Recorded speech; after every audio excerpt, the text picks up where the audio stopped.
શુક્લતીર્થ ગ્રામ પંચાયતમાં એસીબીનો છટકો, તલાટી સહિત 3 લાંચ લેતા ઝડપાયા.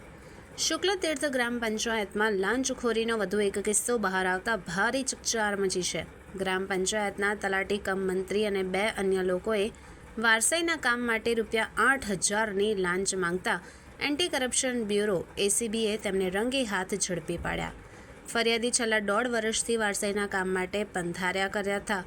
વારંવાર પ્રયાસો કરવા છતાં પણ ગ્રામ પંચાયતના તલાટી ઉમેશ પટેલે કામમાં અટકાવટ મૂકી હતી. અંતે ફરિયાદીને વીસીઈ કેનિલભાઈનો સંપર્ક કરવા માટે કહેવામાં આવ્યું. એસીબીને ફરિયાદ મળ્યા બાદ પીઆઈ એમ.જે. શિંદેના નેતૃત્વ ઓપરેશન ગોઠવવામાં આવ્યું, જેમાં સચોટ યોજના અંતર્ગત 3 આરોપીઓએ લાંચની રકમ સ્વીકારતા જ તેમને રંગે હાથ પકડી પાડવામાં આવ્યા. એસીબી ટીમે તલાટી સહિત 3 આરોપીઓની ધરપકડ કરીને વધુ તપાસ શરૂ કરી છે. આ કાર્યવાહીએ શુક્લતીર્થ અને આસપાસના વિસ્તારોમાં હલચલ મચાવી દીધી છે.